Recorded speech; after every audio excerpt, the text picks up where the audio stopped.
Hey guys, This is Model Talk. we're back with Model Talk. As I bang my elbow on the table. It's Devin Blackerby. And Nicole Nance. This is our 10th episode. It is our 10th episode, and we have gosh. an extra voice on this episode. Introduce yourself. Woo! Hey y'all! This is Allison Cook, and joining the Model Talk crew, and super stoked to spend some time with you guys. Yay, we're super excited to have our first guest. Yes. Welcome. Thank Welcome. you. Thank Welcome you. to the podcasting office. So we're just gonna dive in to what our topic is today. We're talking about pageantry because we have a pageant queen with us. Yay! Yay! We're gonna kind of just ask her a bunch of questions, kind of learn what the difference is between pageantry and modeling, how they kind of go together, and what makes them different. And we have wine. Yes. Yay, wine. It's our first alcoholic We are all podcast. over 21 and we can drink. Yay! Cheers. So yeah, I just swallowed weird. Yeah, some good You start, drinking Devin. noises. Okay. So Allison, Yes. how long have we known each other? I'm trying to think about this Oh now. man. When did we meet? I don't- 5 years? Yeah, I think so. Maybe? Yeah. Oh, it might have been old school Portland Fashion Week. I think that's it. That might have been. And then I think we met through Brandon Gaston. Yes. Shout out to Brandon. Hey, Brandon. My work husband. I will claim you like that forever, and he knows that. We'll tag him in the description. Yes. I think that's how we met each other. Yeah. Through Brandon. I think so too. So Yeah. it's been at least 5 years, At maybe the even least. 6. Yeah. How'd you and Nicole meet?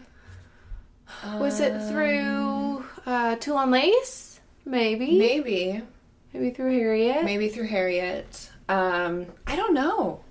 I don't know how we met specifically. I'm trying to give a good origin story. Yeah. I remember the last time we worked together. Which was wet. What was that fashion show called? The Chinese, Oh. where we both had giant afros. Yes, the Rose Festival. Rose Festival. Fashion Gala put Yes. on by Carrie Yu. Yes, that was fun. That's the last time we worked together. I actually can't remember the last time we worked together.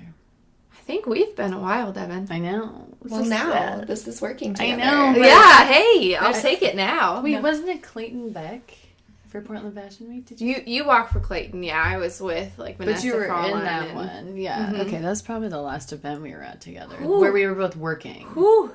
That's a Oh, lot. you know, it was probably Fade to Light with Sonia. Yes. That was like a couple It was still like seasons. two years ago, probably. Yeah, because Sonia but- just did her most recent one, and then she hasn't done it for 2 years. Yeah. Huh. Yeah. Dear photographers, if you're listening, Yes, Devin and Allison really want to work We're together. down for a collab. Well, we look like siblings. That's DM what we do. us. Anytime I pitch you to someone, I say, she looks like she could be my older sister. Because we do thanks. look like we could be siblings. Like, we could totally do a siblings thing. I could I see think so, that. too. Right? It's I the could see brows that. and, the eyes. Yeah. Devin gets the, rocker high fashion look. I'm more like your girl next door. Pageant, With some boots. high fashion. You know, With it's, some boots. it's called balance. You know, God. Oh, All right. Are you from Oregon originally? I'm not, actually. So I grew up outside of Sacramento, California. And this is my 9th year living in Oregon. Oh, so cool. I've been here for a while now. I don't think I knew that. Yeah. Fun fact. Fun fact number California. 1. Yeah. I almost wanted to go to Davis, Oh, yeah. north of Sacramento. Mm-hmm. That's not far from where I grew up. But the town I grew up in is called Granite Bay. It's probably about 20 to 30,000 people. Fun. Okay. But not far from Lake Tahoe either. Oh, so. nice. Yeah. What brought you here? College, actually. Oh, cool. So I got a chance to go to school. They call it Oregon Tech down in Klamath Falls. And I yeah. played volleyball for them and studied a degree called Radiologic Sciences, which is technical speak for X-ray. Oh, cool. So are you still in school? No, I actually graduated back in 2016, and I work for GE Healthcare now, and they nice. fly me around the country, and I teach people how to use X-ray equipment. Oh, that's really cool. I know I see you traveling a lot. Yeah. Yes. Follow her Instagram for good Yeah. travel stuff. Please. Yeah, I like my airplane wings, you know. Yeah.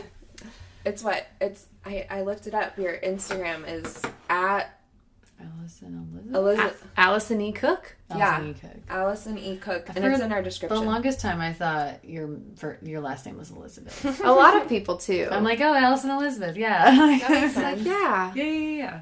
Yeah. All right. When did you start doing pageants and when did you start doing modeling? We'll do two for.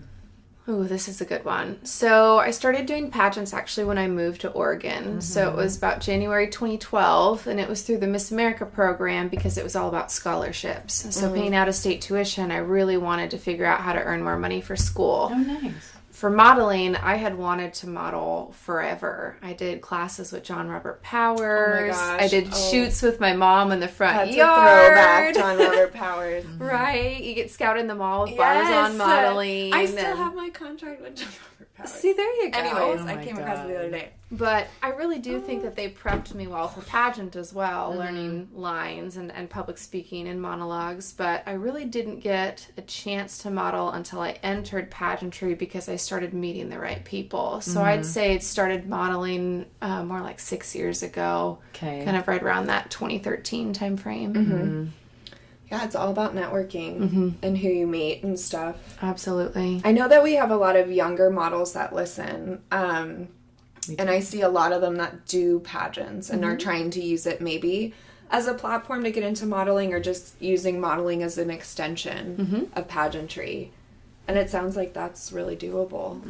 Absolutely. I think the good thing about pageantry is it helps hold you accountable. I mean, Yes. modeling, a lot of it is just pictures, but with the pageantry, you get the interview aspect, the public speaking aspect, and I think just having that opportunity to share your voice helps make you a bit more well-rounded and represent yourself better when you're going on castings or auditions. Yeah. I feel like it's almost good PR training. Like you know how to represent yourself better, Right? Because as model, like as someone who's just a model, like you kind of try to figure out your brand as you go, and then eventually like you get there. But I think pageantry almost makes you confront it right away and be like, this is who you want to represent and be, and then just like how to explain that in a better way. Almost. Absolutely. Yeah. I mean, you have to learn how to advocate for yourself. I mean, you have to Yeah. set yourself apart. And so if you can learn to do that from the beginning, it's going to make a big difference. I would think pageantry would lead well into acting too, because it's, I mean, like you said, with the interview aspect and like learning lines and learning points, like I think it's way easier than I think it's an easier transition, especially because you're on a stage a little bit more where you have to perform. Whereas modeling, yes, you have to perform, but you're there for like a couple of seconds. Right. Maybe a minute. Like it's not that long. You mean like runway? Yeah, like runway. Yeah. It's like maybe 2 minutes. I mean, it's Right. not, unless you're standing there for a little long, but it's not Live modeling? Yeah, it's not super. Live modeling is, Different. yeah, you're like Live like a modeling's tough. statue. I always notice the biggest difference with like if you start as a runway model versus pageant is the pivot at the end. When you pose, do you pivot or do you step back? And that's usually, I feel like You're a master of the pivot turn. Thank you. Like, especially in a gown. yeah. Yeah, gowns and that kind of seems to be my jam, I have to say. I feel like that's a big trip up for a lot of young models, though. So, like, getting that now. Especially, like with Fashion Next used to do a bunch of bridal, and I always see them put, like, the newer girls in it. I'm just like, oh my God, please don't fall off that stage. Like, Right. It's Yeah. tricky. Especially if you're not wearing shoes that you're accustomed to and you're dealing with a different hem length. Maybe it's too long or even too short. It's a tough balance. All right, let's have a couple of your titles. Just Okay. to give them to the people. I'm probably most well known for being Miss Oregon 2013. I competed at the Miss America pageant back in 2014. And then to get to that point, you have to have a local title. So I represented Klamath County with the title of Miss Southern Gem. It was a regional title. I love the name of I it. know. Oh, thank you. I told you I need my boots. Huh? And then most recently, I competed at the International Junior Miss International Pageant. That was last summer in 2018 as Miss Oregon for them as well. Oh, that's a big deal. Yeah. Oh, that's so They had cool. about 60 women. I placed 9th, so I was Wow. quite happy with that. And I Yeah. won the That's interview top 10. category. Top 10, I'll Yeah. take it. Yeah. Won the interview, and they had a fun fashion competition, which was actually where I got to integrate more of my modeling skills. nice. Cool. Do you have like a lucky color or a lucky something you Oh, wear? yeah, like superstitions. Jewel tones and I seem to get along well. I can see that. Yeah. I think something about my color palette, they really jump out. So I try to incorporate those if I can. Nice. All right, talk us through the process, and this might take you a minute. Like, let's say I want to enter a pageant. What do I do? How do I do it? What do I do? Where's the starting point? Yeah. Well, I think different pageants are kind of like different agencies. There's quite a few of them to choose from. So you Okay. have to decide what you're going for. Are you trying to earn scholarship money? Are you trying to model? Are you looking for a big prize package? So that will help you narrow down which organization that you want to be a part of. Okay, let's say scholarship. I'm in college. I could use the money. Okay. If you need scholarships, the Miss America organization is a great group to go with. Okay. And so each state pageant has different local pageants. So for this area, there's the Miss Portland board. And so most of these boards have a social media presence. So I'd reach out to them and say that you're interested. And you fill out an application. And then once you sign up, you're pretty much ready to train. Okay. So the actual entering beginning stages don't take too long. For training, at least with Miss America, there's a few different categories that we would get you ready for. One would be interview, and they do a panel style interview where you stand alone and have just under 10 minutes, and usually 5 judges ask you questions. Okay. They also have a talent competition. They have an evening gown competition. They have an onstage question competition. And question is different from interview. it is, So the Okay. onstage question is usually what you see the most on YouTube if people screw up. It's where they kind of get cold called and a judge asks them a question in front of millions of people and they're expected to come up with an intelligent answer. Do you get, I mean, I guess you could study based on like maybe what's been asked in the past, but do you ever get maybe like some prompts of like what could be your question? Like they give you like 20 questions being like, hey, this might be your question. Like, do they ever give you that, or is it just totally like random? Here's a question. They don't necessarily clue you in. I think whatever's a hot topic in the media is kind of a good indicator. So whatever's socially trending. Do they tend to get political? Or is They it... can. Okay. So, that like, could be scary. If Like you a were sticky- competing right now, I feel like it'd be very like presidential next race based / climate change. I feel like those would be the two big things. Women's empowerment, That too, yeah. rights of your body and what you Yeah. choose to be allowed to be done to that. And then with some pageant organizations, Miss America being included, they have kind of a social initiative portion. So they want you to be volunteering in your community. And so you may get kind of a guided question towards what you're doing in your community or what cause that you're supporting. Do you have a charity that you specifically work with? Not necessarily a charity, but I'm a really big advocate for brain injury awareness. Oh, that's right. And the day that we're recording this, which is September 20th, is actually National Concussion Awareness Day. Oh, what do you So know? this works out great. I've had 2. Really? Yes. Wow, I've never had one. It's weird. Yeah, I've had 5. Wow. That's actually why I wear glasses now, if anyone has seen me recently. Is this from volleyball?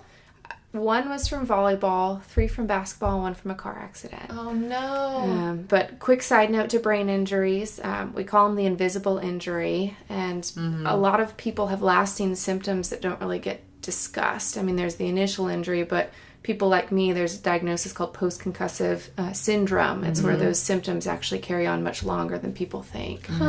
So, well, you heard the brain. That affects like memory. That affects everything. everything. It's your command center. Yeah. So that I'm really passionate about brain injury awareness, and I was fortunate enough to get to speak all over the country just about why it's important and why we need to be investing more into research and prevention. Okay. That's actually, I feel like that's a very unique thing. I mean, I don't watch a lot of pageantry. I watch Miss Universe. There you go. And I'll watch Miss America when it's on TV. But otherwise, I feel like that's a very unique, perspective to come from. And a unique cause to be an advocate of. Right. Yeah. I guess if you're on the outside, I'm thinking like Miss Congeniality. You're like, I want to end world hunger. I am thinking Miss I want world peace. And it's like, we all do, but like, let's love it. pick a realistic, like tangible. It slightly reminds me of Greek life too. When I was in Greek life, like they're very specific with what they pick, and they usually like try to pick something that no one else has picked. Like I was a Chi Omega for 3 months. It didn't last very long, but our charity was Make-A-Wish, so they were very like everything in Make-A-Wish. Like we did all this charity work for them. So like I remember that was a big deal. And then my mom's sorority, their charity was What was her sorority? sexual assault survivors. Okay. There's an organization for that, and I'm blanking on it, but that's what it was. She was an AKIO. Cool. She's an Alpha Chi Omega. But yeah, Okay, so I've entered. I've picked a cause. Mm-hmm. I kind of have prepped questions. Okay. How do I pick a talent? Honestly, that's my biggest question is, how do you pick a talent?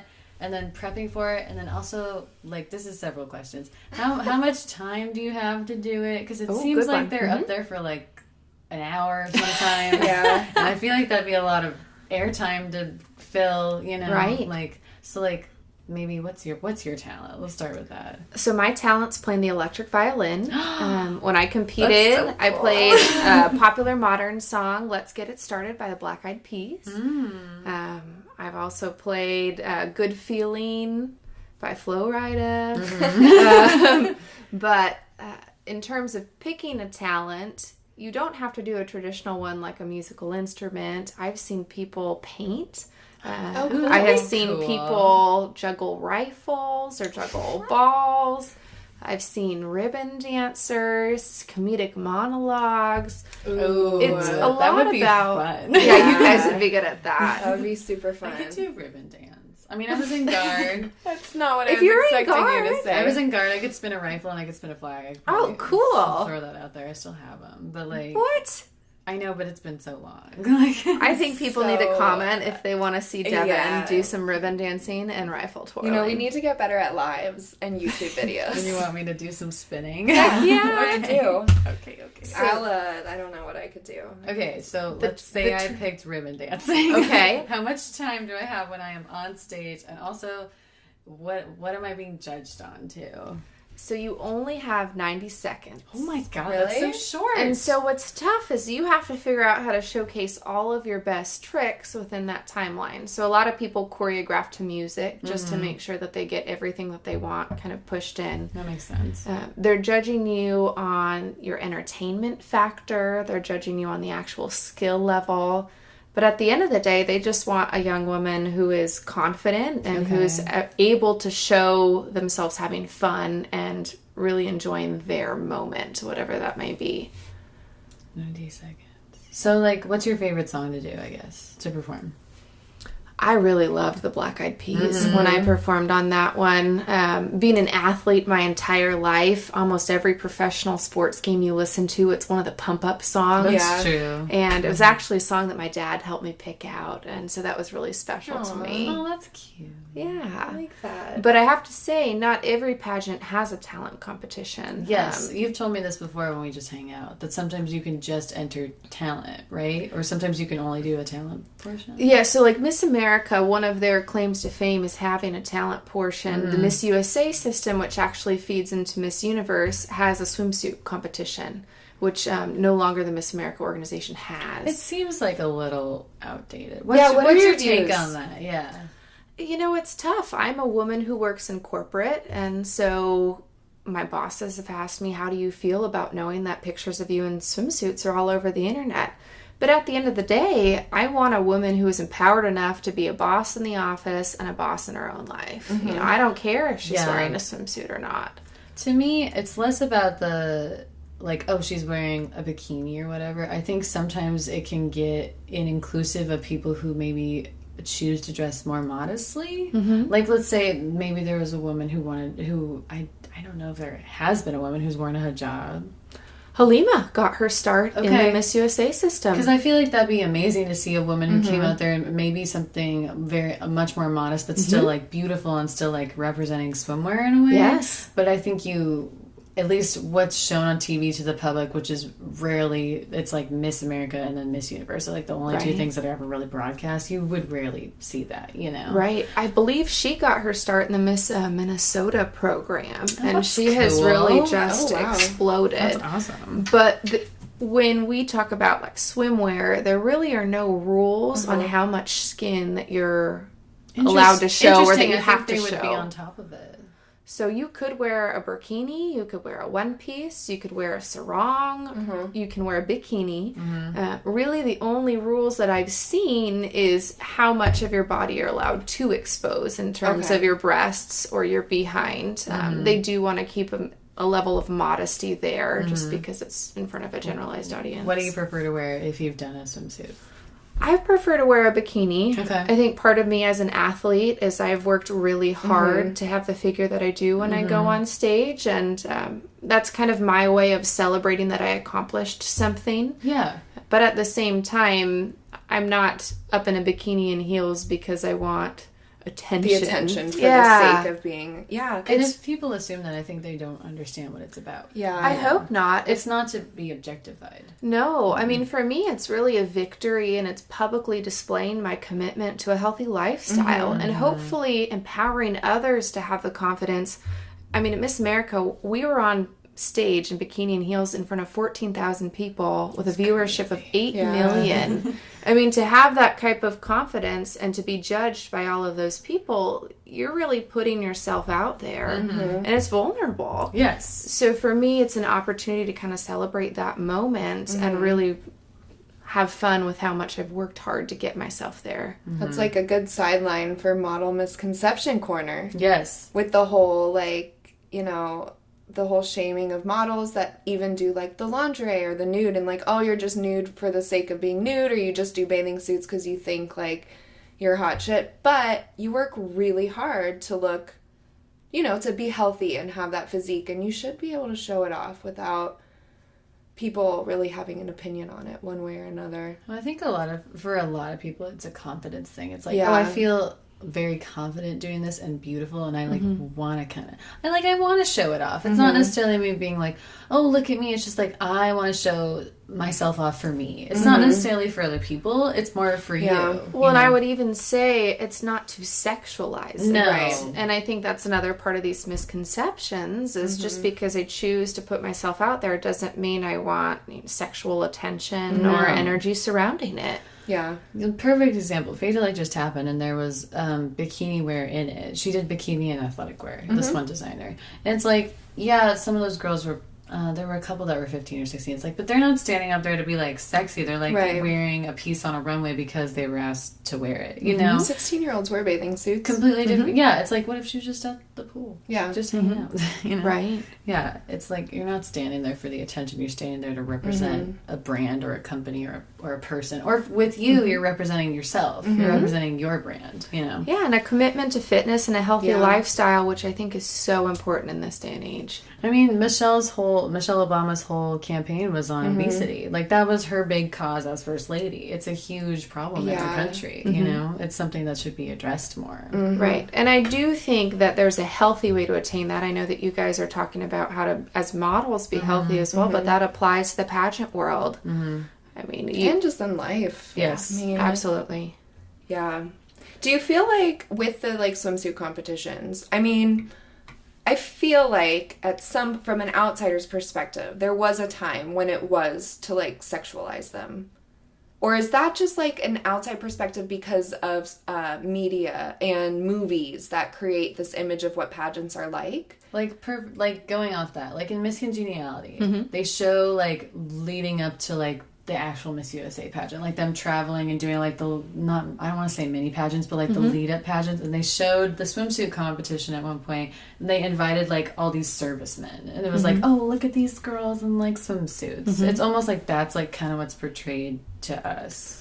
Well, when the Miss America competition started out, which was back in the 20s, it's starting out as strictly a bathing beauties competition. And it was based in Atlantic City, New Jersey. Wow. And they were trying to attract more tourists to the town in a time that wasn't normally touristy. It was September. So most of the tourists had already gone home, and so they were trying to have something that would draw people. So I guess in that sense it would be a bit more a look at these pretty women that we're bringing onto the beach. But in my head, it's really evolved into so much more than that. That's good. And I think that that's hopefully the more modern perspective. Yeah. All right. Back to talent. Ooh, okay. So, Devin's ribbon dancing. I ribbon danced for 90 seconds. There we go. And I killed it. She did great. Nice. How, I guess, this is for every category. Do you ever get, because coming from a dance background and, like, guard, we never got it, but I remember our coaches would always get, like, a score sheet of a breakdown about how we did in each thing. It'd be like, oh, you guys did, like, a 5 out of 10 in technique, but like a 7 out of 10 in like original choreography. Like, do you ever get a breakdown or comments back from them on like how you could have done better? Not that you could change it because it's over, right? But do you ever get comments back on like, oh, this was really cool, but maybe change this part of your talent, blah, blah, blah. Like, how do you get criteria? So this kind of goes back to whatever system you're competing in. Okay. Normally when you sign up for that system, they will be very explicit with you whether you get scores back or even if there are scores. Oh, okay. From what I hear about the state competitions for Miss USA is there's not really a number scoring aspect until you reach the top 5, and then they rank you, and then there's a winner. Miss America was a points-based system, and so you would get points in a category, and then at the end there was a vote of the heart. And then International Junior Miss, which I did last summer, we did get a score sheet. And it didn't break down, like within the competition, let's say talent, for example, there wasn't a couple different categories where they told me how I did, like originality or confidence. Yeah. It was just an overall number. Oh, okay. And for then each one. Yeah, for each one. And then it showed, this particular score sheet showed the average and what the high was for that group. So you could kind of see, oh, you know, I won interview, I won fun fashion. Oh, they hated my dress. Yeah. That's what got me in that particular pageant. That would be helpful, I feel like. See, that's what I would want. Yeah, the constructive. I wish there was more of that within modeling. Yeah. Because there needs to be more feedback. More feedback, just more measured, constructive criticism where you can really evaluate, well, this wasn't my strong suit, but now I know what to work on. Yeah. Or like, why didn't this shoot go as well as it should have? Just getting like anything. Or I wish there was more, why didn't I book this? Yeah. Was it just I wasn't the right person? Was it not the right look? But that's like the mystery of it. That's why not everyone can do it. They're never going to actually tell you. No. Unless you did like an actual in front of them audition, they're rarely going to tell you like why you didn't get picked for something. Like you maybe find out later through the grapevine, like they told your agent, and then your agent will tell you. Right, you know? but if you're terrible at posing, it would really be nice to know. Oh, it'd be great. Then but why would they do that? I know. That's why we got to work on it, huh? Yeah. Okay. Interview. Yeah. How many questions is it? Like, yeah, how many questions do you get asked? I guess, like, how long are you standing in one spot just on stage? So this... Can you move? Like, again, this kind of depends on which system you're a part of. So okay. For most of the systems that I have competed in, interview is actually behind closed doors. So it's not an on-stage competition. That's nice, So it's the questions we see more likely than... Okay. Yeah, the on-stage question, they consider that an example of the interview, but the interview actually happens... No, those poor girls that bombed that question. I know. It'd be It's so tough. easy to do, too. Yeah. Right? Well, and oftentimes they were just called into the top 5, so they're so excited and your brain's dancing around, and then all of a sudden you get this off-the-wall question. But usually the girls performed well in interview up until that point. Yeah. And it really depends on which system you're competing in for what the interview looks like. Okay. So Miss America, at the time that I competed, you had 9.5 minutes. There were 5 judges sitting in a panel, and then I stood behind a podium. And you could walk a little bit around either side, but you didn't want to be distracting. And they would just ask you as many questions as fit in that time frame. And there was really nothing off limits. So literally they asked you anything. They could ask you anything. Now, you usually fill out some type of a bio and resume, so they have something to go off of. That might include what your social impact is, you know, your volunteerism, might include some of your accomplishments or fun facts. But they would absolutely ask you about your political opinion, or about what you would do if you were to be crowned. Other systems, International Junior Miss this past summer, they had, it was round robin style, but there were 4 judges. So let me explain. Each judge was sitting at their own table, and you had less than 2 minutes with each one. And like so, speed dating. Really, you sit down, they ask as many questions as they can, and you answer, and they say time's up. You stand up behind your chair, and you go to the next one. So there's a few different ways to do that. Interesting. The tough part about that type of interview is the judge only knows what they choose to ask you. They don't get to hear kind of the perspectives of the other judges. So you really have to make an instant connection with that person, which works on great when you're working on your marketing and your brand. You learn really quickly to project yourself. I feel like modeling is like that. If you meet that designer you've been dying to work with at some event, like you better be able to, represent yourself well enough that they might be considering hiring you in the future. So you're like prepped and ready for that. Right. I mean, some example questions. What are your career ambitions? Oh, wow. Ask me that hard one. I know, huh? Some of them will even ask your most embarrassing moment because they want to see how you express yourself. And if you're willing to laugh and joke, interview doesn't have to be such an uptight, serious environment. It needs to kind of have a balance. Because at the end of the day, at least as a pageant title holder, when you're out in public, a lot of times you're an example to young children. And so you have to be prepared to appropriately interact with anyone from age baby up to the old people at the nursing home. Yeah. So they want to see what you do. Some of the weirdest things you get asked. Oh, like, I know. That's like what's maybe on my not mind. weirdest, but like just ones that maybe like threw you off for like a beat, but then you just clicked into an answer because like I feel like that's how you'd have to do it. But I was in Southern Oregon at an appearance, and I was asked my opinion on genetically modified organisms and what we as a state are doing to either be in support or against that.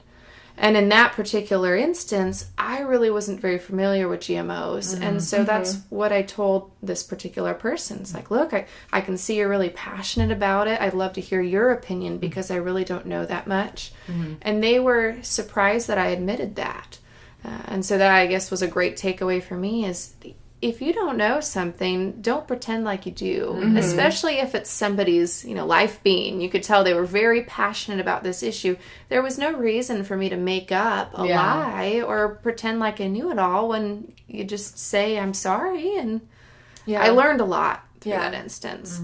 On the other side of that, I had more of a sexual harassment type event. Oh, great. Oh, no. Which is where an older gentleman told his 8-year-old grandson to go up and smack me on the ass while we were getting a picture taken. No. What? Did the kid actually do it? No, I looked at him and I said, good. don't you dare listen to him. But as models, of course, we undergo stuff like that as well. And it's really tough to balance being professional but protecting yourself. I mean, that was absolutely inappropriate. I probably, unfortunately, have more sexual harassment type stories versus not. I mean, I was with a group of pageant women, and a gentleman came up and said he masturbated to us the night before. God. Great, thanks for sharing. Yeah. Like, I know that what do you that's want out of that? That's a lot of models' like worst nightmares. Like they want to do kind of the cuter, sexier stuff that's just sort of fun. Like, you're in a bath towel and you're reading magazines and it's supposed to be cute, but their worst nightmare is like thinking of like men doing that. Oh, that's so uncomfortable. To me, I feel like it'd be meeting someone who you later found out was like obsessed with you. Yeah. Like, not necessarily the masturbation part, but the fact that like maybe they've loved you for so long and you had no clue. I did have a stalker. So we did have to take action on that, which is why if you look me up on social media, you may see another name under my more personal type Facebook. But I think at the end of the day, unfortunately, we live in a world where you have all kinds of people. And my biggest point of advice is don't let those comments be acceptable. Don't feel like you have to acknowledge them and give them power over their life. That's one person's opinion. They may be just trying to get under their skin, your skin. But it's really unfortunate that that's how some people choose to interact. Interesting. God, some people though, like who? Ugh. Well, that makes me think of when, like, several episodes ago, when you talked about that girl that messaged you and said that you were just, like, a disgrace. And I was like, just why would you? Image. Why? Like, I don't know why you feel the need to share that with me. Do you think I'm gonna turn around and be like, oh my gosh, thank you. I just needed to hear that. Now I will change my whole life. Like, I have no idea. And what? Thanks. Like, no. So kind of a skive off from what, but those were some of the weird situations, the weird questions, and things that as you are a public figure, whether that's a pageant queen or a model, you have to be prepared for, because chances are something to that effect will happen at some point. Huh. Which do you like? I don't want to say funner, but I guess which one do you have more fun with, modeling or pageantry? They are just so different. What I love about modeling is you can really transform yourself into whatever you or somebody else wants you to be. I mean, Nicole, in our last show, I got to wear a beautiful curly afro. I mean, it was out past my shoulders, and in what other situation would I even have that opportunity and get to celebrate that as art and as somebody's heritage? So in pageantry, that's not quite how you would go about things. I'm more representing myself. But with pageantry, I have the opportunity to kind of have a platform to share my story and hopefully get to influence the lives of many in a more direct way than I may see if I was modeling. Yeah. Okay. What jobs do you think you book the most? Like, what do you think your look is for modeling? I very much am the girl next door. I kind of have that baby face. I seem to do quite well in bridal. I was going to say, you do a lot of bridal. Yeah, I do a lot of bridal. I think my tall frame carries gowns very nicely. Honestly, yeah. And then I think it's just kind of that baby face. Yeah. Something about it. I want to break Nicole into our bridal world because I think you would do really well. Bridal. Because I think so too. Alice and I both have done it. And you tall and slender, and like they love a tall girl to carry a large gown, you know? Yeah, I think it'd be super fun. I mean, why not? I used to sell wedding dresses. I used to be a wedding planner. Oh, wow. So I was fully submerged in the wedding world. And when I got married, I didn't do like a big ball gown or anything. My dress like couldn't have been more simple. Wow. So it'd be super fun to venture down all those other routes. And plus, from selling gowns, like I appreciate them so much. Yes. Like the artistry that goes into them. Oh, I keep banging the table. Come on. I'm sorry. But there is, you do Committed, right? The fashion show? I have, a couple times. And that's like coming up in October, I think. Yes, either end of October, beginning of November, somewhere in there. Lux Productions puts them on. It's a great crew. And what's neat about Committed is it's more an alternative bridal show. Oftentimes they have same-sex people walking down together. They have masks. They have not just white dresses. So I love being a part of a group that really celebrates all types of love and commitment. Yeah, I've only done one bridal show, and it was for the English department, which is like a boutique bridal shop here, and it was very small. So I would love to do a bigger one because they look fun, first off. And also because I've only done bridal at that one show, and otherwise I've done it very like catalog-y. So I've never really gotten to do a huge runway moment with it. And I was like, I feel like it'd be fun. Yeah, like, a big runway moment would be fun. Yeah. I did the Portland Bridal Expo this past year. Very cool. I kind of got thrown into it, which was totally fine, but it was super fun.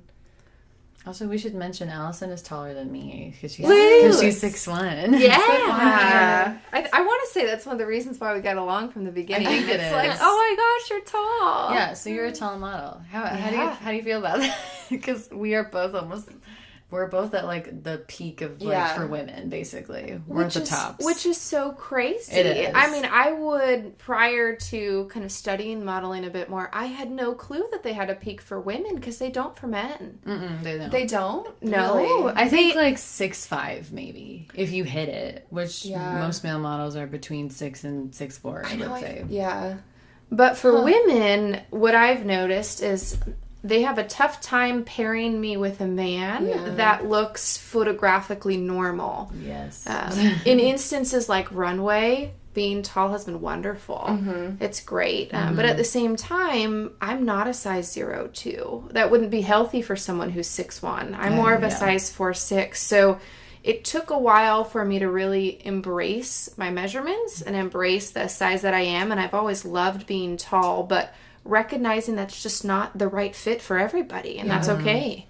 I think that a lot of I am not in the 6 foot range. I'm 5'10", but growing up tall and being 5'10" since 15 years old, I always wondered like my friends would be tiny, and I could never be itty bitty tiny. But I don't think a lot of women or girls that look up to pageant queens or models realize that, like, somebody who's like 6'1" is most likely a size 4 or 6. Like, they're not typically a 0, and that's just what's like put into your mind of to be like 125 pounds at our height would be like insane. That's not healthy at all. You know what I mean? That'd be like so scary. It's not healthy, but I have to say, because I'm not that size 4'6", it's kept me out of shows and opportunities. But what I had to realize was those were never meant for me in the first place. I mean, they were meant for somebody else, and that's okay. We can cheer for that woman who earned that spot. And knowing that my time will come and there will be something that was meant and crafted just for me and my body type. And then at that moment, we can celebrate. Yeah. That's such a beautiful way to put it. I know, it really is. Thank you. Wow, you're so well put together. I know, that was a great way to put it. Because we talk a lot about, like, how, you know, you can be industry standard and now that's almost, like, shamed on because... It is shamed on. Yeah. It's shamed on even if, like, you're not actually industry standard, but you look industry standard. Right. Yeah. And I have to say, it's a work in progress. I mean, if I don't get cast for something, it's not like I'm walking out saying, oh, I'm so glad it's somebody else's turn. I mean, I'm competitive, right? That's disappointing, but recognizing that that's not a healthy thing for me, and it's not meant for me. That's okay. And then that's kind of what I use to fuel myself as I move forward. Yeah, just find somewhere where you fit and can excel. Yeah. Like, why not? And find your people. Yeah. Just like you guys who can have these conversations and just know that you're not alone in those feelings and those frustrations often. All right. To turn a little personal, Nicole is married, so she doesn't necessarily have to deal with this. But dating as a model. I'm so glad I don't have to deal with that. I honestly think you really lucked out because it's either with me, it's either like the first thing I say or something I wait until like they figure it out later. Because you either want to get it over with right away or like wait and have the time where they don't know and then eventually it'll hit and it'll slightly change. That you're dating? Like, that you're with somebody? Or if you're just going on dates, because it changes their perspective of you when they know that you're a model. It changes everyone's perspective of you. I can only imagine dating would make it even like when weirder. Did you and Zach were together when you already had started modeling, correct? For a little bit, yeah. Okay. So, like, I was modeling a bit out on the East Coast, but, like, nothing like I am out here. And we met on the East Coast, so. And what would you say, I mean, I know him. He's very overall supportive. Yeah. And, like, he kind of loves it, right? I think so. Yeah. So I think that's, like, the best outcome. Yeah, he's all about being the arm candy. Which I think is so I know. I think it's so cute. You need more men like him, I think. He has no shame in holding the purse. He did it the last event we were at, too. Loves it. It was an interesting transition. I mean, like, I started doing it while we were still dating prior to being engaged. And he grew up in a, you know, place where, like, it just didn't seem realistic at all. Like, he put it in perspective one time. He was like, yeah, it seemed like a cool hobby, but it was like wanting to become, like, a pro baseball player. Like, him wanting to do that. And there's, like, you have to figure out where their boundaries are and where yours are and compromising that. Because I am super independent, very outspoken, very strong woman. And so I think Zach knows that I'm not going to really compromise myself simply to appease his wishes. But you find that level where it's like, it's not as important to me to do something that he doesn't want me to, because I don't really want to do it either. And we've just really happily fallen into, like, this really agreed upon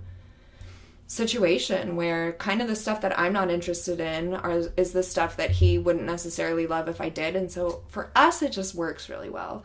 And I really like time apart. And so if I have to travel for modeling, I'm like, yay!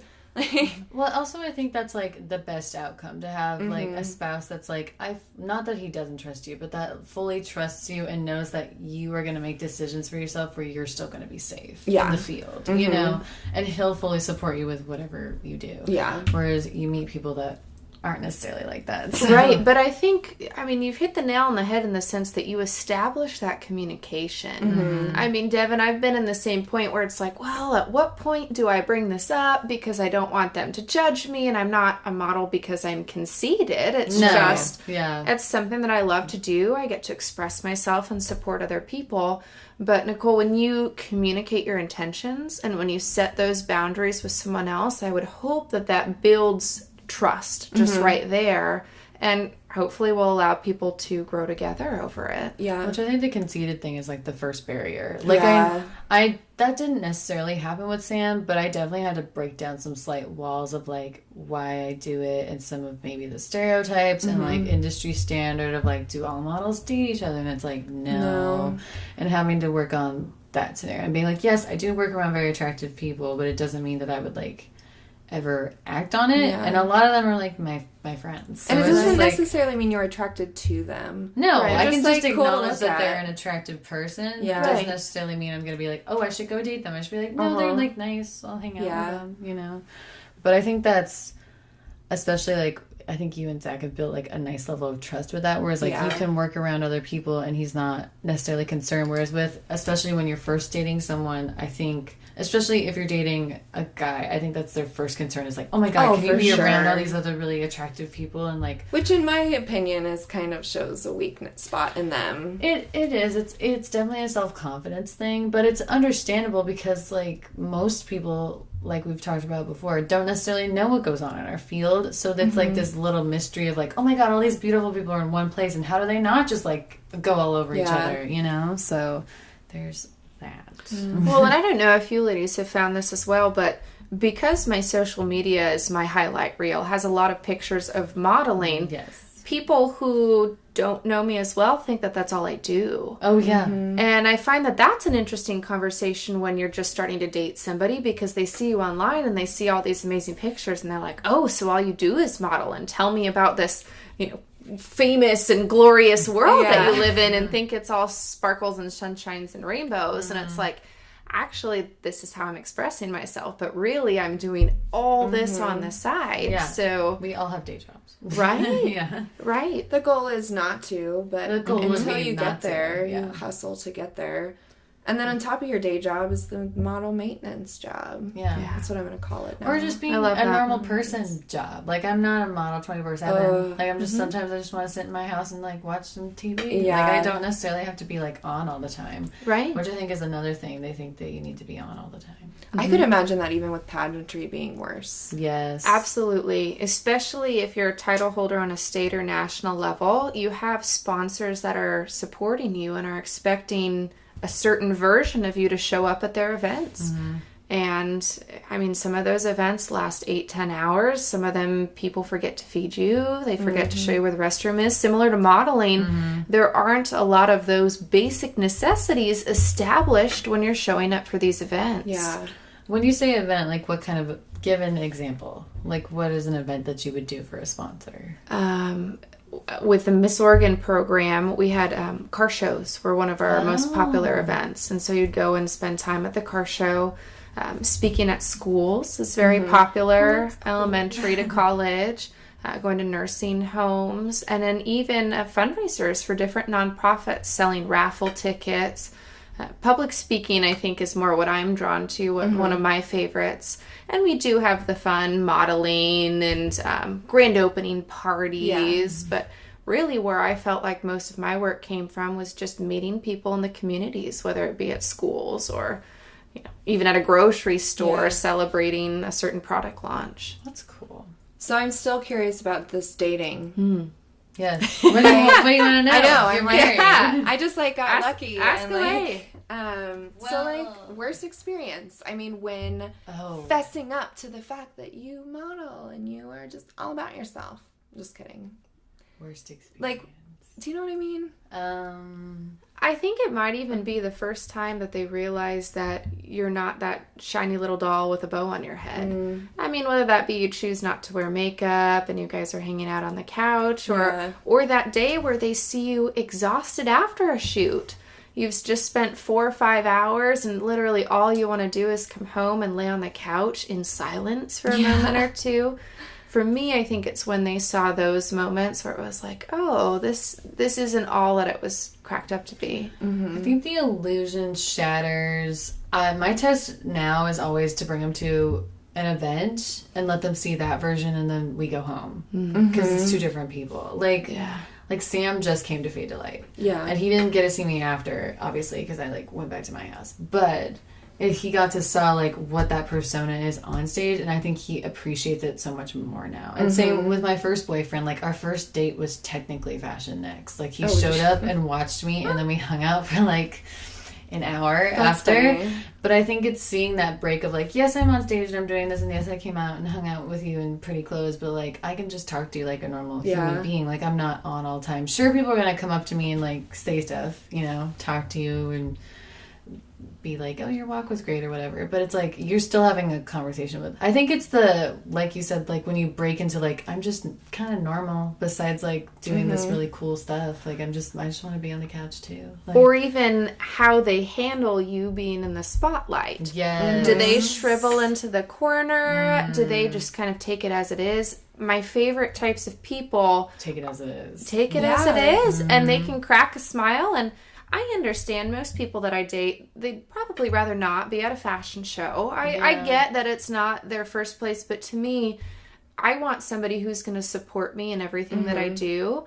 And just being there and seeing them smiling in the audience and getting to go home after, like that's what I look forward to. And so my hope is to find somebody like that that's okay with sometimes taking the seat next to me. Yeah, being your arm candy, holding your bag. Someone that you can show off. I've told Sam, I'm like, I haven't shown you off yet. Yeah. Like, I want someone that I can, like, slightly push, but it's also, like, you're mine, so you're standing next to me. Right. Like, right. And I would also venture to say, I would prefer not to have someone that has to have substances to be okay in that environment. Yes. I mean, I know you guys have been, there's usually alcohol or other substances at these events, and I don't want to have to be worried about my significant other overdoing it or embarrassing me. Yeah, you need to know boundaries. Yeah, or having poor taste with a sponsor. Yeah. I mean, it's really important that even though they're taking the back seat or they're sitting next to you, they're still on too. Yeah. And so they need to understand that they're representing you as well. Well, I think,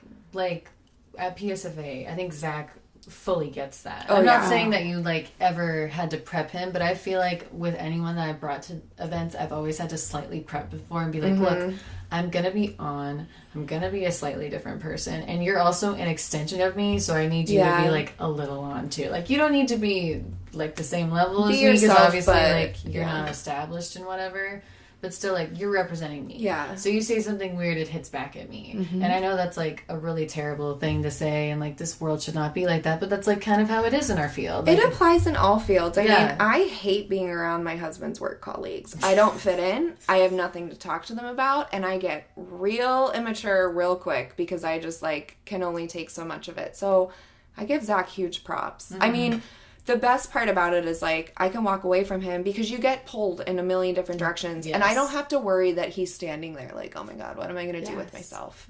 He just, like, figures it out. Well, like you said, I mean, if somebody is there with me and supporting me, I would hope they understand that I would do the same for them. Yeah. And so that's where that communication is so important. You know, I will sacrifice a couple nights to make sure that you feel like $1 million and I'm present for your event, even if I don't like your coworkers or your family or whomever it may be. Yeah. Yeah. At the end of the day, you want somebody that you can go home to or get in a car with after an event and be like, oh my God, and just talk about all the people they don't know and all of this stuff, and you just need to debrief, and they're still going to, like, want to talk to you after that. At least for me. Because I get in the car and I'm like, babe. And then get some food. And then Burgerville or, like, whatever. I know it's usually like, I'm starving. So you need to date a chef. It's so nice. Do what? Date a chef. It's so nice. Oh, well, yeah. I mean, Allison's had his cooking because we went to one of his restaurants. So. Well, he was great. Let's do a live podcast from his restaurant. God, I don't know if he would. I adore him, but I don't know if he would do that. I think, though, we're still going to try and have him on the show. He's down. I asked him. I know. We got to work on Zach. We'll get there. Yes, so we're trying to work on Zach. Zach, if you're listening, which you will be on your run. We want to do an interview with each of our, like, significant others. So Nicole with her husband and me with Sam, my boyfriend, and have their perspectives of, like, what's it like to be with someone in the modeling world. What was your first experience of, like, blah blah blah blah blah. Because Sam for a while had not been to any of my events because I didn't have any, and so he just went to Fade to Light, which was his first show. So now I'd be like, all right, what'd you think? Like, blah, blah, I think that's a great idea. Yeah, and hopefully they can share some insight for other partners that may be listening and might be struggling with it because it's a difficult role, I think. It's not an easy task. Yeah. Well, it's like dating someone who's like a politician. Like it's it's not on that high of a level, but it's on a very similar level if you're dating someone who has like a persona. So especially in a smaller town like Portland where everybody knows everybody, really. Yeah. It's funny, most people don't know I'm married for quite a while. I didn't know you were married for the longest time. Yeah. And then you were like, my husband one day. And I was like, oh my God, you're married? Personal life, other life, Anyways, we digress from pageants. Do we want to do some fun questions? I think so. Okay. Should we take a break really quick? Yeah, let's take a break. Okay, we'll be back.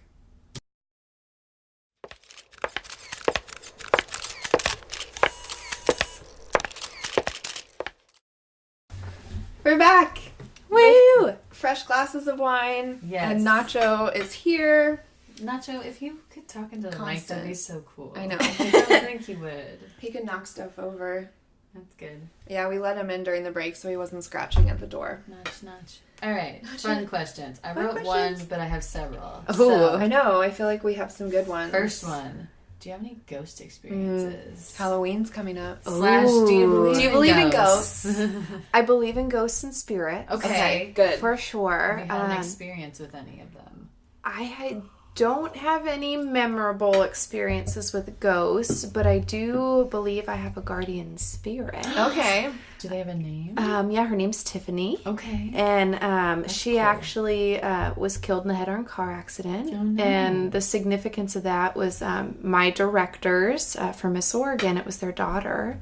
And I guess the first time they met me, they burst into tears because I look so much like her. Oh my God. Oh my God, I'm getting chills, and I want to ask about the car accident you were in that you got the concussion. Could you have potentially been in her position? I think she saved me. Her and Faith. I think God is a big part of my life, so Faith is too. But I kind of joke, she loved cows, and so right before I won Miss Oregon, that whole year I was still in school, for some reason, my roommate and I had a big cow pillow in our living room, and both of us were just kind of drawn to it. Yeah. Well, I didn't know that Tiffany loved cows until I moved into our parents' house. So that's so cool. I very much feel like Tiffany. I know you're up there with me. So. Aw, hey Tiffany, welcome to the podcast. Nice. That's nice. Yeah. Cool. Wow, that was cool. Thanks. I know, I was like expecting something spooky, but I have spooky ones, but yeah. We'll do Halloween special. When's your birthday? What's your zodiac sign? Yeah. January 30th. Okay, I'm an Aquarius. Oh. I don't know what that means. Very creative. I feel like very like spontaneous too as an Aquarius. To some degree. Yes. Are you guys like Enneagram people? Do you know much about that? I'm into zodiac signs. Okay. Stuff. I just know that I am my zodiac description to a T, but other than that, I don't know. I know more about, and I hope I'm saying it right, so somebody can make fun of me if I'm not, but whatever. The Enneagram or Enneagram, it's basically you take a personality or a likeness test and you get a number, and then that number describes a lot of your habits. Oh, like, so this is like numerology almost. Kind of. Okay. So I am challenging you guys to check out what number you are. I'm a 3-wing 4. 3-wing and 3s are achievers. Okay. And so I feel like that actually fits with my zodiac sign as Aquarius really well. I would agree. I can't sit still. I'm really big on like checking off goals and going after things, and you're almost okay with being uncomfortable, which a lot of people can't say that. Yeah. Huh.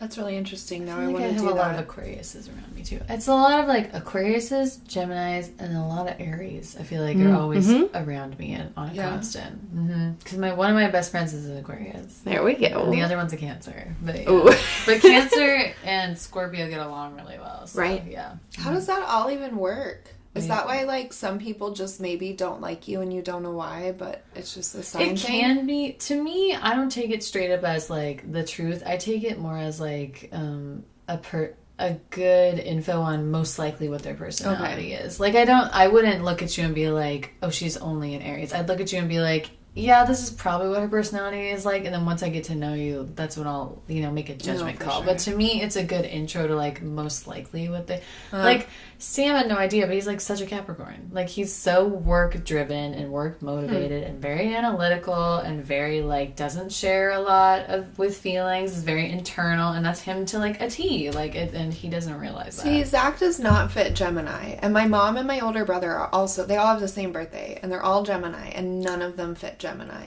I think more people... But there's, like, opposites, right? But, like, you can... What are his... Do you know what his moon and his rising sign are? See, because that plays into it, too. June 18th. Someone tell me. You can look it up. Yeah. You can go online, you put in the birthday, the county you were born in, and the time. What? And it'll tell you where the lining was when you were born. So it'll tell you, like it'd be like, Nicole...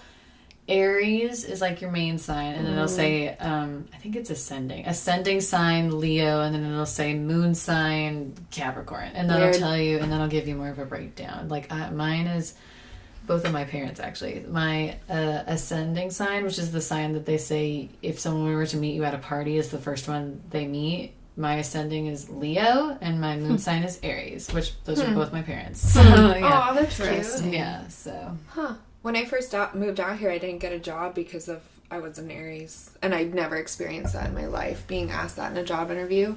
That's a weird question. Yeah, I was wedding planning interview, and, like, she's like, what's your sign? I was like, I'm an Aries. And she's like, oh, yeah, we won't get along. And I was like, oh. I feel like that's something you just find out later. I don't know. Later with... It's fine. It wasn't meant to be. I'm over wedding planning. Anyways. Okay. How much clout do you put into, like, the zodiac signs? Or is it just kind of fun? For me, I think it's more of a basic tendencies, but I wouldn't say that I would judge somebody or have, like, a preconceived notion. But I agree with you. Sometimes you meet somebody, then after it's like, oh, they really fit that. They really... Yeah. Maybe helps explain why certain people do certain things. Yeah. Like you are very much an Aries at certain times, and I am very much a Scorpio to the point where I calm you down a little bit. Yeah, when I overreact and you're like, hey, that's not the right person to be freaking out. But that's you. That's why when that certain scenario happened and you said, note to self, don't overreact. I said, no, just be yourself and I will be your mediator. Like, it's perfect. I'm not here to change you at all. I'm here to slightly just help you. Like, I'm not here to slightly volatile. You're just recognizing, that's all. Yeah, I'm not here to be like, don't be you, Nicole. I know. Like, that's rude. Yeah, no, it's good. I like how direct Devin is. It's a nice podcast relationship. I'm insanely direct. Oh, that was cute. We were super nice there for a second. Are you a cat or a dog person? Yeah. Dog, for sure. Yeah. What would be your ideal, like, dream dog to own? I love labs. Yeah. I grew up with a black lab, kind of that faithful companion, athletics, will still protect you, but at the same time will snuggle up. Mm-hmm. It's my go-to, I think. That's like the dog next door for the girl next door. Oh yeah. My God. That would probably... Not to put you in that box, but, like, they go hand in hand. Yeah. I'd take that box. Yeah. That's a good one.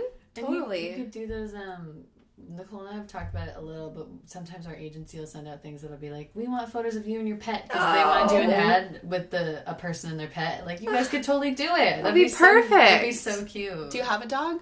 I don't. Well, my parents have one in California. We grew up with her named Sadie. Aww. I think she's like 14 now, and she's a black lab. So labs live for a long time, I feel like. Yeah, and she's really fit. We exercise her quite a bit, but it's kind of sad. She's losing her hearing and eyesight, and we're just kind of loving her while she's still here. Yeah, pet ownership. What would have been your dream job if you hadn't done modeling or pageantry? Oh, that's a good one. Something that came about while I was a pageant queen, I think, was one of my dream jobs. I interviewed with the NFL, National Football League, to travel around the country and share my story about concussions with them. That is the first thing that came to mind when you were talking about concussions. Yeah, that's so important now too. What I didn't realize is the NFL actually sponsors moms' brunches and luncheons and dinners, educating females on what the football process is going to look like, what their children may be going through, what their spouses may be going through, and they want more women to share their story and kind of jump on board. Something that's kind of different about me than a lot of people is I'm still pro sports. Yeah. I referee. I think sports are a necessity. They taught me so many life skills. I just think we need to be more mindful about how we're treating our student athletes and making sure we're getting them the care that they need to stay healthy. And informed, because I feel like, I think with college football players especially, you hear about like, oh, they got a concussion and they just want to get right back on the field because they don't understand the potential like lifelong effects of just that one time, you know? Absolutely. Like there's just not enough education around it, I feel like. Well, and it's really the invisible injury for a reason. It's not like a broken arm where you can see it and you've got a cast on it and everybody knows it's there. From the outside, you look perfectly normal by most people's standards. You may not be able to see straight or talk or sleep or do any of your basic functions, but a lot of people won't know that unless you choose to tell them about it.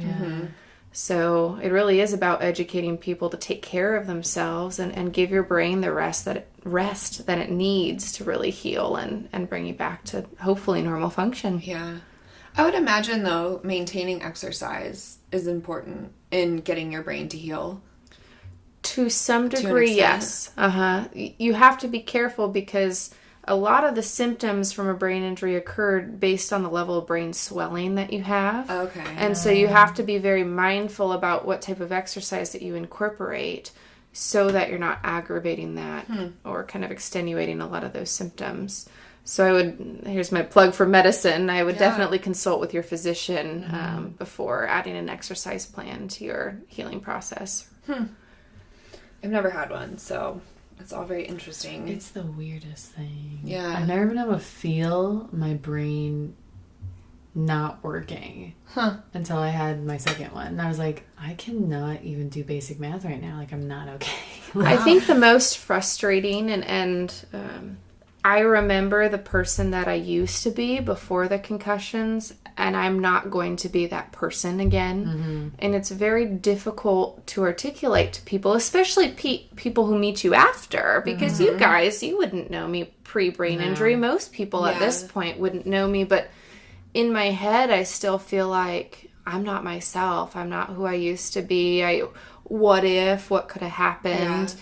And really just coming to terms that this is who I am now. This is who I'm going to be. I'll seek as much treatment as I can, but... It's almost like mental illness. It is. Only there's a physical trauma that perpetuated it. Interesting. Right, and it actually, a lot of people who've had traumatic brain injuries go through a series of depression. Oh, yeah. I could only imagine. It's like lots of psychosis insomnia episodes. Absolutely. Yeah. You're a hardcore insomnia. I know. I just live and breathe insomnia. It just is what it is. I get a lot done. Is yours diagnosed? Yeah. Like you have chronic for it? Wow. Yeah. Interesting. Yeah, I have I've always wondered what that is like. What it's like. It's a terrible feeling. I mean, I imagine it's not fun, but I've had only short term during the brain injuries, and you kind of learn to deal with it and live on a little bit of sleep, and so I just know how to be productive at night. Like that's kind of when I save. Like I really like hand making like denim jackets and like stitching stuff to them, and I'll do that at night because it's not overstimulating. But so it just because with me, I'm on so many different stimulants for all of my issues that I have trouble falling asleep. Like once I'm asleep, I usually can stay asleep, but the issue for me is like getting to that tired state where my brain is actually like, okay, we're shutting down now, so I have to take like a bunch of melatonin. Is it similar to where it's like, oh, I'm just not tired yet, but eventually I'll get tired? Or is it like, I feel tired, but I actually physically can't fall asleep? It's both. Like, it just all depends. Like, I'll go through spurts where I could be up literally all night and not realize it until, like, the sun is up, and I'm like, oh, shit, like, I've been up all night. Well, that's crazy. And then there's other times where, like, I'll get really tired early, and then I can't sleep through the night. Like, I've gone a couple weeks without sleeping very much at all, and I've found, like, it's like crazy. Like I've done like writings, like I'll find notebooks where I've like written stuff in. I've like it's like the writings of a mad person. Kind of. Like I've hallucinated before from lack of sleep. But I'm also somebody who I tried taking Ambien, and I woke up driving home from the grocery store. I like bought myself flowers at 2 a.m. in like a really like scary part of Pittsburgh. Just drove to Giant Eagle. That's what our local grocery store is called. That's great. I slightly woke up checking out and then in the car on the way home. Yeah. Anyways, insomnia side note. That's scary. So if you're ever wondering why we roll out so much Instagram stuff randomly, it's because I'm up. Yeah, I swear I go to bed. There was one time where it really hit me. I went to bed maybe at like midnight. I woke up the next day, probably like 8 or 9, and I looked at our Instagram, and you had done so much, and I was like, did she sleep? Like, No. and then I think that's when I realized that you had that, because I was like, I kind of knew lightly, but that's when I was like, oh my god, she's doing all this stuff. Yeah. And I'm asleep. Like, I'm not even doing it. No, I'm just doing stuff. But, Let's do one final question, then we'll wrap it up. okay. Think of a good one. I have one. Okay. Well, okay, I have two. Just go for it. One is, I'm curious. What do you find more competitive, modeling or pageantry? Ooh, that's a good one. And I mean, I guess in the competitive category, I mean like catty and like pettiness. Okay. Competitive between you and the other people involved. Not like necessarily a healthy. That's a really great question. I really haven't compared the two in that aspect before. With pageantry, there's a certain level of investment. You have the money that went into it to buy the gown, to buy the attire that you need, the time that went into it, the self-sacrifice. And I think because of kind of all three of those components, the stakes are so high when you're in the moment. There's a very high level of that catty competitiveness. But really, once it's over, at the end of the day, everybody did it together, and there's a really strong sense of family, or you'll hear people say the sisterhood. Like, I still keep in touch with all of my Miss America sisters. We have group chats and events. That's cool. With modeling, I haven't felt like I've invested the same monetary amount. I don't feel like I've invested as much money, although I have invested time. Yeah, a lot of time. So I think there's a different level of cattiness there. There's that initial, oh man, she got the job and I didn't. But at the same time, you have each other's backs because it's such a tough industry. So it's really tough to say which one is more difficult than the other. I just think depending on what you're sensitive to and what you're passionate about, I think will be how you perceive which one is worse. Yeah. Okay. Let's see that. Last one. What's your favorite city to visit? Good one. Oh. Because you've been to so many. I have been to quite a few. So with my job, I cover the whole, we call it the West Zone, but it's Alaska, Hawaii, the West Coast, all the way out to like the Mississippi River.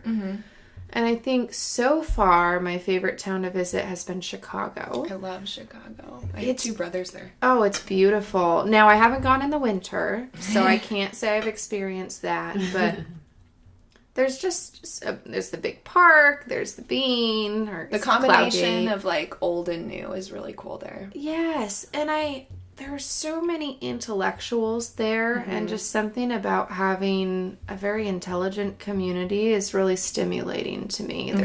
There's art intellectuals, there's music, there's generalized corporate. Just the balance of all that I feel like is really unique, and it kind of makes me feel alive whenever I go there. It's the best of like Midwest meets big city. You get the friendly and the happy with the business minded and the. I have not been there, but I would agree. I think it's probably like second to that would be like St. Paul, or not like the Twin Cities in Minnesota. Like a lot of people will say that about them too. Like Minneapolis and St. Paul. Yeah. I don't know. I haven't spent much time there. It's hard for me because I'm an East Coaster. There. Yeah. So that would change your perspective for sure. I'm a West Coaster. Like I prefer the East Coast because it's older and prettier. Yeah, people are very different. That's the biggest thing for me is that people are extremely different. It would be neat to compare the modeling industries of West versus East. Just kind of how they go about things, because I think you'd meet very different styles. So I'll drop a little foreshadow. I will be able to let you guys know. Yes, we're going to do... I'll be comparing. A potential bonus / full episode of Nicole's experience at New York Fashion Week. Yes. Coming soon. And my future out there and such. Yes. There was my personal plug. Okay. Yay. Okay. It is late. It is. In the eve when we are recording this. So I guess we'll wrap this up. Thank you for coming on the show. Yeah, thank you, ladies. And celebrating our 10th episode with us. Yay! Yeah. Well, I wanted to just say thank you so much for what you're doing for the modeling community. I know some of the topics that you guys are addressing are not easy to talk about, but they're things that we need to talk about. And as a group of, women and men that are following this podcast, we really need to have some of these tough discussions so that change can happen. Mm-hmm. And people are aware. Yes. Cool. Bringing it all to light. Real quick. Subscribe to us. Follow us. We're on YouTube now. Yeah, we're on YouTube. I'm working on... Everything is live now.